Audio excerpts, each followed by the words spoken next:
Piştî ku plana çalakî ya mafê mirovan bi îmzaya Serokkomarê Tirkiye Recep Tayyip Erdoğan di rojnameya fermî de hat weşandin. Wezareta Edaletê li ser malpera xwe teqwîma cîbicîkirina planê eşkere kir. Tê plankirin ku ji 393 xebatên çaksaziyê wê 285 heb di demên diyarkirî de yanî di nava salekî de bê cîbicîkirin. Lêbelê muxalefet ji cîbicîkirina planê bişûk û guman e.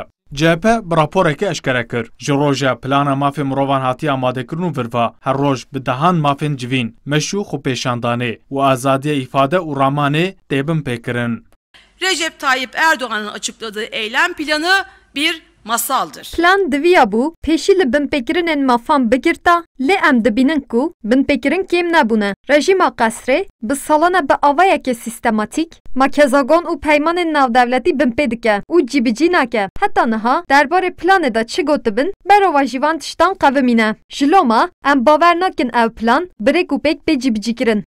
Laliyedin HDP jî tu dezanîn diyarkirina teqwîma cîbicîkirina planê bas ji bo başkirina peywendiyên bi Amerika û Yekîtiya Avrupayê ye. Çok uzun partimize yönelik baskılardan söz etmeye gerek yok. Piştî eşkerekirina plana mafê mirovan li dijî HDP doza girtinê hat vekirin. Her wiha bi doza Kobaniyê dixwazin siyaseta demokratîk tasfiye bikin. Li aliyê din desthilat bi biryarname û geştînameyan Tirkiye birêve dibin. Demokrasî û mafê mirovan bi gotinan nabin. Divê werin cibicîkirin. Xuyaya desthilat ji bo peywendiyên bi Amerîka û Ewropayê pêngavên wiha diawêje.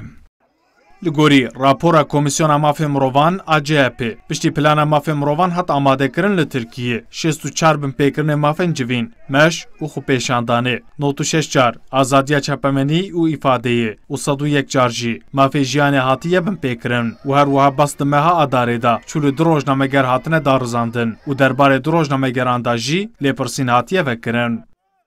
Ömer Sönmez, Kurdistan 24, Ankara.